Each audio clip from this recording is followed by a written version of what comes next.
Hi, my name is Paul Vasquez, and I live in the Central Florida area. It's February 2025, and we're in the days leading up to the NFL championship game. And we're also at the outset of Black History Month. So it seemed to me that this would be a useful time to record some videos dealing with the topic of football in the United States, i.e., what the rest of the world would call American football, and the history of race relations in the United States. I'm originally from Brunswick, Georgia, down on the coast in the beautiful Golden Isles. And I played some football there, like a lot of people do, like a lot of guys do, especially. But learned really early on that my skill set wasn't going to equip me for playing on Friday nights or Saturdays or Sundays for sure. But I've had a lifelong interest in the sport of football. After growing up there, I went off to school at Mercer University in Macon, Georgia, and then I served for nearly 4 years in the U.S. Army, and thereafter earned advanced degrees from Ohio State University and Notre Dame. That prepared me to teach collegiately for 17 years, and in the process of teaching, mainly about international relations and such things, I had the opportunity to teach some classes about politics in sports and the overlap of history and football. And in the process of teaching those classes, I learned a lot of interesting things. I published an article or two dealing with the intersection between military institutions and football in the United States. But I never published any work dealing with the subject of race relations. But that wasn't because there weren't a lot of really interesting things that I came across. So with that being said, I'm putting down here on video some of those things that were more interesting dealing with race relations, on the chance that they might be interesting to you, watching at home. So I plan to produce 4 of these videos.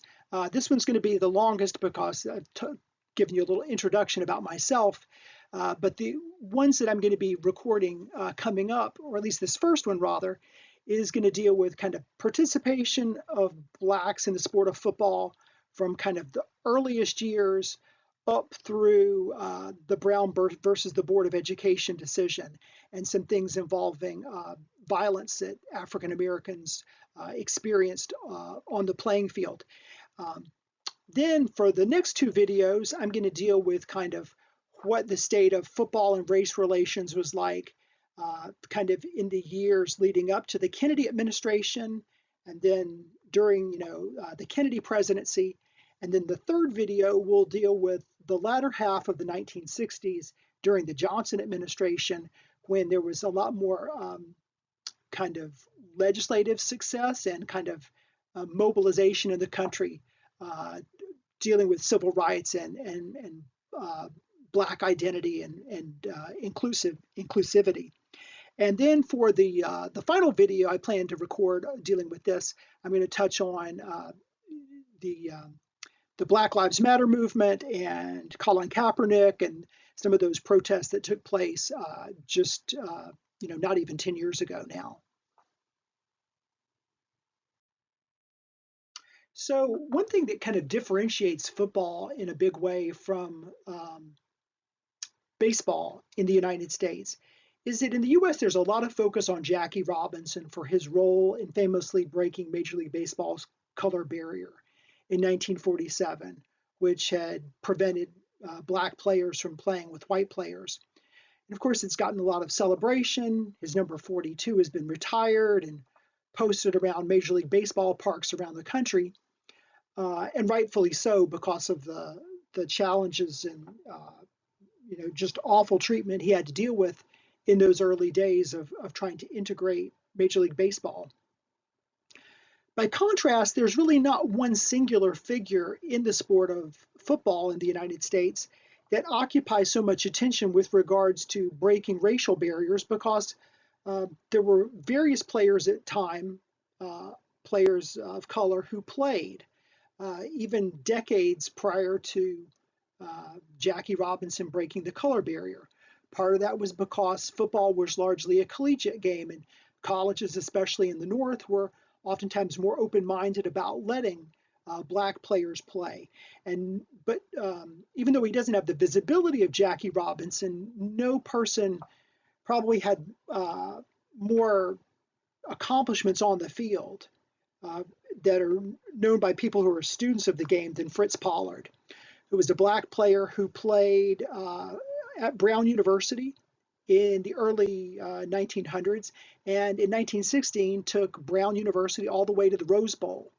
He was so good, he was named to the All-America team that was named by like the father of American football, Walter Camp, who had coached and previous to that played at Yale University and really developed the game, helped write a lot of the rules for the game. Pollard would go on to both play and coach in professional football. He played for a team called the Akron Pros, which won the first college football title back in 1920. And that would later, that league would later become known as the NFL. That being said, from like 1933 to 1946, there was this agreement among a lot of the owners in the NFL or in professional football ranks that black players were going to be typically excluded from playing alongside white players. So in the professional ranks, there was not a lot of progress as far as integration goes in those years leading up to World War II. The sport was So that sport was segregated, and even in the collegiate ranks, there was still a lot of segregation that was going on, especially amongst teams in the South, but not only those. In one of the places that was a conspicuous exception to that rule about segregated collegiate teams was the team at the University of California at Los Angeles. UCLA, and especially in the year 1939. In that year, that squad had 4 black players, including Jackie Robinson, who you can see above me here. And here you see him not wearing 42, but wearing a different number, but in his Bruins uniform. Robinson played several sports at UCLA. He played football, baseball, basketball. He ran track. On the football field, he averaged over 12 yards per carry, which would set a record that wouldn't be surpassed until 2022.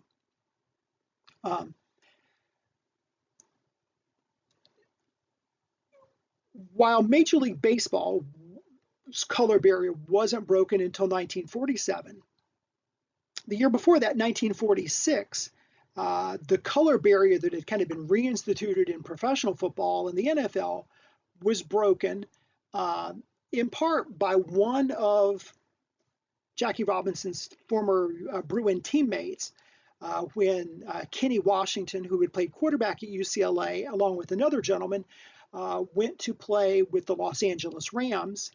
And in that same year, 1946, 2 gentlemen, including Marion Motley, went to play for the Cleveland Browns. So, the history of black participation in the sport of professional football, was kind of piecemeal, and that there had been some players like Pollard earlier, but then there had been this period without. And then obviously after World War II, blacks were welcomed back into the NFL. And it shouldn't be much of a surprise that the U.S. military was integrated just a few years after that.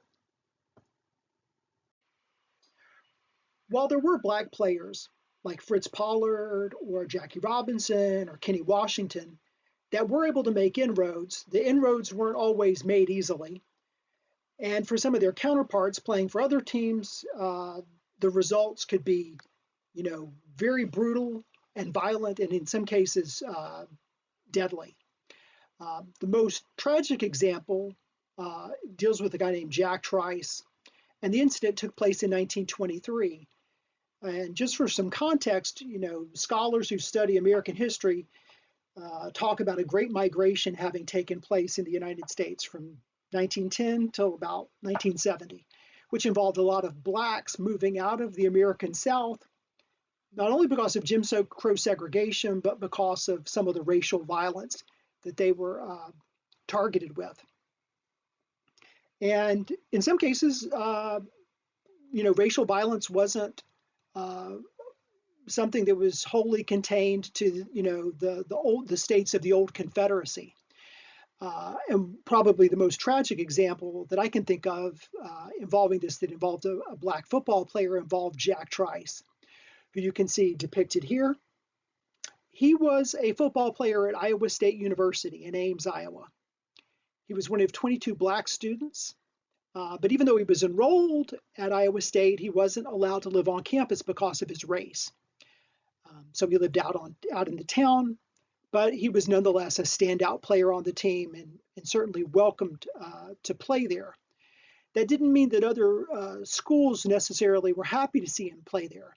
And in fact, the University of Missouri athletic director had written to people at Iowa State objecting to Jack Trice's participation with the Iowa State football team.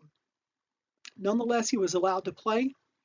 And in 1923, Iowa State traveled to the University of Minnesota to play the Golden Gophers in a game up there.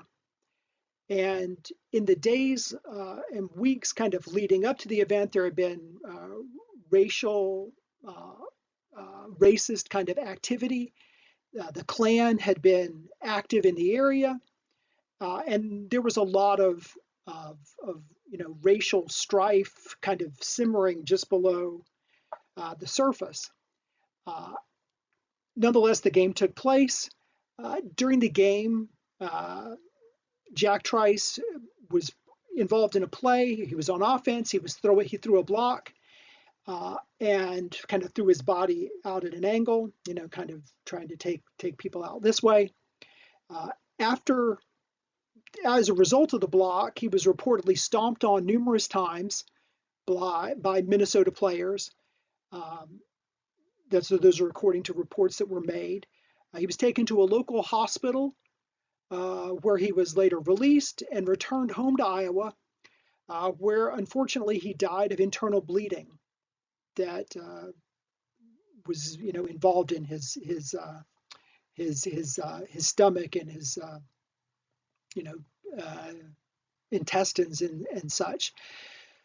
There was a lot of there was to some degree some ambiguity about the incident that tragically resulted in his death. And I should mention that his death wasn't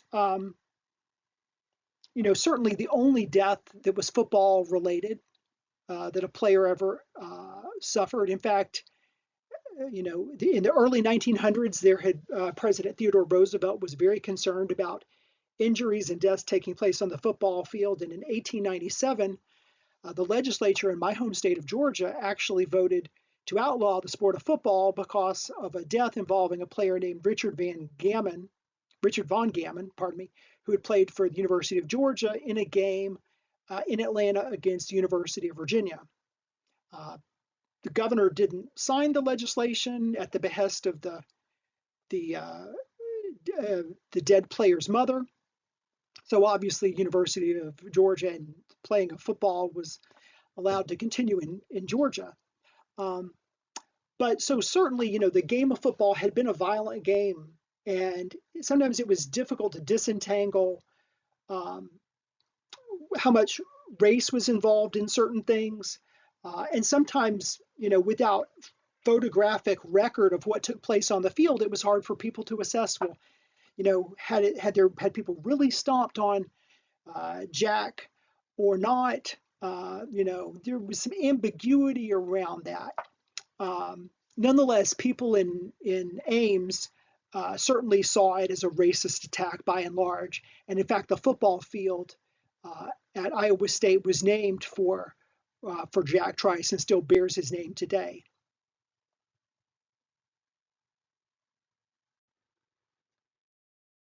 Now, the case of Jack Trice, the tragic case involving him, stands in stark contrast to the experience of another gentleman, another African American, who was playing football for a school in the state of Iowa, and that person is Johnny Bright.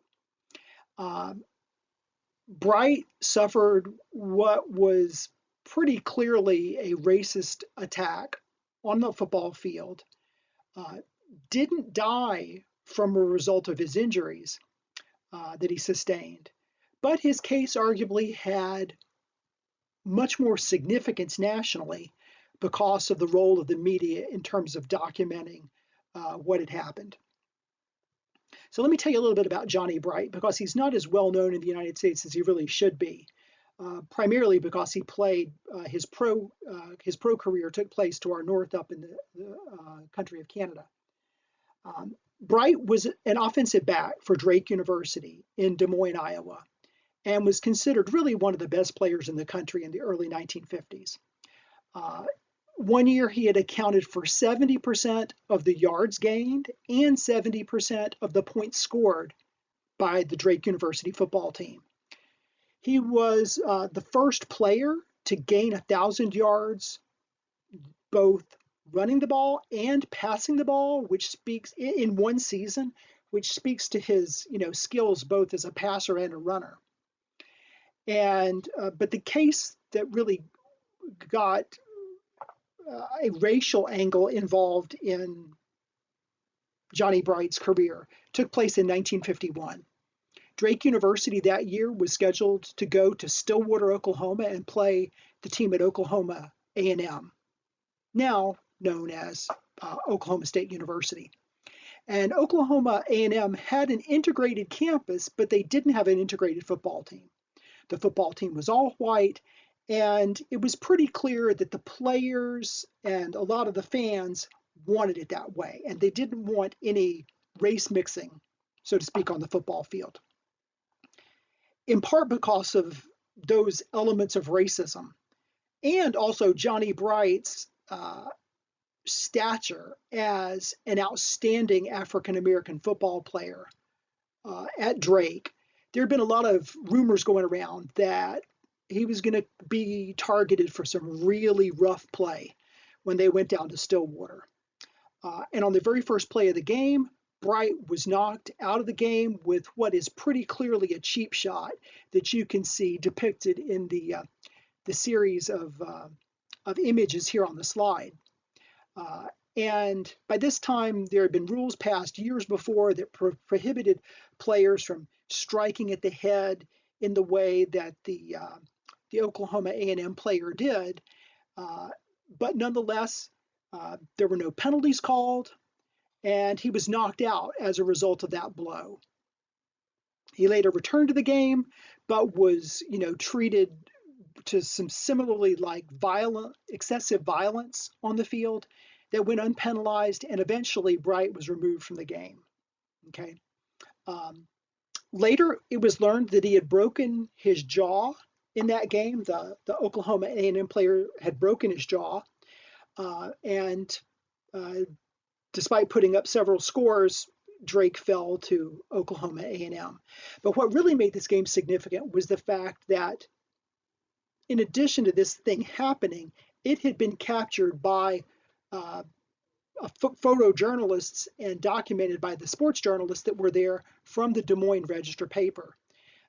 And this is important because unlike the Jack Trice case where there wasn't photographic evidence, here people could see with their own eyes through the multiple shots what had happened and how Johnny Bright had been targeted for this real cheap shot blow to the jaw. And it's important, I think, to kind of keep in mind that the newspaper editors and the leadership of the Des Moines Register and the reporters here were white people, and sometimes I think it's easy for people to, think about Black History Month, and I think sometimes whites view it in a way and think of it as if it's meant to deride everybody who's white rather than to try to highlight important aspects of the Black experience in the United States. But part of that experience of racial progress in the United States involving Black Americans involved not only Black Americans, standing up for their rights and demanding to be treated better, but also the role of white allies who didn't think that racist, derogatory treatment was the right thing to do. And in this case, I think it's important to recognize the Des Moines Register and their white leadership's role in putting this information out there, which subsequently this reporting later went on to win a Pulitzer Prize. So it brought the paper national recognition. Unfortunately, the Missouri Valley Conference didn't penalize Oklahoma A&M as a result of this incident. And ultimately, Drake University took it so seriously that they left the athletic conference, which also I think speaks well to the leadership, the white, frankly, leadership of Drake University, taking their role, the importance of them standing up for Johnny Bright and for the principles of good sportsmanship to such an extent that they left the conference. Now, even though Johnny Bright isn't a household name for American football fans, it's not because he wasn't good enough to play in the NFL. He was actually taken 5th overall in the draft the year he came out by an NFL team. And in fact, he was taken ahead of Frank Gifford, who went on to have a Hall of Fame career in the NFL. Part of the reason he's not better known in the United States is because Johnny Bright chose to play in Canada. He played for quite a while for Edmonton in the Canadian Football League. But nonetheless, he did leave a visible mark on the sport of football in the United States in the form of the uniforms that are worn, because he, in his final game of that 1951 season, his jaw had healed. He was able to come back and play. But when he took the field wearing a helmet like the one you see depicted up here, okay, a one with the face mask across the front of the helmet. And subsequently, the NCAA required the face mask to be worn, probably in part because they feared that there could be future kinds of attacks that could take place on the playing field. And they didn't want players to be exposed to that level of violence. Now, this wasn't the first use of attempts to try to protect the face, okay? In the other image you can see down here, which I actually took this from an exhibit at the College Football Hall of Fame when it was in South Bend, Indiana, when I took a college class there. And you can see towards the back a helmet with this projection kind of hanging down, which was meant to kind of protect the face back in the old leather helmet days. So it wasn't like people hadn't tried to protect the face in other ways previously, but because of the Johnny Bright incident, the NCAA took it upon itself to standardize the wearing of face protection, which would take place going forward. So I'm going to go ahead and wind up. And I would just highlight that one thing, that you're going to hear about in some of the future recordings that are kind of woven into this is the fact that, Black history and white history aren't inextricably separable, right? And in some of the ways that Black mistreatment at the hands of whites involved white Americans, it's also true, and it's important to acknowledge that there were important white allies, in this case, like people in the media, who stood up for what they believed was right. And you're going to see some glimpses of that in some of the videos to come, juxtaposed with those who were less progressive and less open-minded, less enlightened. So if you've liked this video, please actually like it, click on the thumbs up below, and subscribe. I'll be releasing some future videos this week dealing with the subject of race in the United States and football. So please do that if you're interested in seeing more of these. All right, thanks. Take care.